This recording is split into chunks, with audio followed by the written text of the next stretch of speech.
আর সকল দল মিলে দাবি জানালেও কি একটা দল নিষিদ্ধ হতে পারে নাকি? সকল দল মিলে যদি বলে 1% লোক দেশে থাকতে পারবে না? সকল দল মিলে যদি বলে অমুক দলের ধর্ম চেঞ্জ করে যাও 1% ধর্ম চেঞ্জ হয়ে যাবে?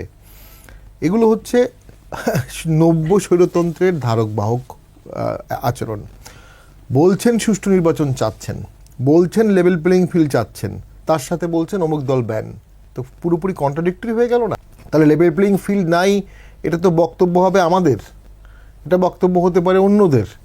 জামাত এনসিপি বা এনসিপি অবশ্য এখানে নাই, তাদের এই বক্তব্য হওয়ার আমি কোনো যৌক্তিক কারণ দেখি না। দ্বিতীয় কারণ, আমরা প্রত্যেক উপজেলা টিউনো অফিস টফিসেও দেখছি এক পাশে জামাত বসে, এক পাশে বিএনপি বসে, কোনো কোনো জায়গায় শুধু জামাত বসে, ডিসি অফিসেও তাই।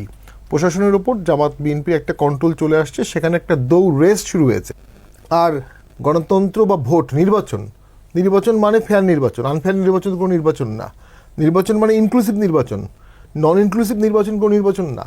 আপনি একটা দল, দুটো দল, তিনটা দল, 14 দল, 28 দল, 19 দলকে বাদ দিয়ে দিবেন, তো ভোট হবে না, ওটাকে ভোট বলা যাবে না। 2014, 24, 18-তে ফেয়ার ভোট হয়নি। আমরা ছিলাম, অন্যরাও ছিল, বিএনপি ছিল 18-তে, জামাত ছিল 18-তে, 24-এও প্রায় 28টি দল অংশগ্রহণ করেছে, 14 সালে চরমোনাই অংশগ্রহণ করেছিল।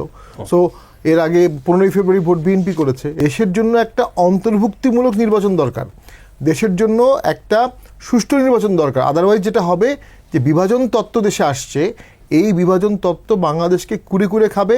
বাংলাদেশের জনগণ দুটো ভাগ হয়ে যাবে, তিনটা ভাগ হয়ে যাবে, টেরিটরি 2 ভাগ 3 ভাগ হয়ে যাবে, সরকার 2 ভাগ 3 ভাগ হয়ে যাবে, প্রশাসন 2 ভাগ 3 ভাগ হয়ে যাবে। বাংলাদেশ আর বাংলাদেশ থাকবে না।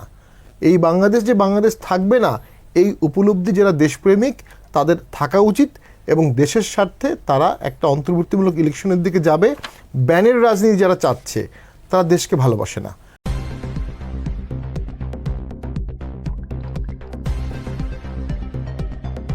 News Vision, Digital Multimedia.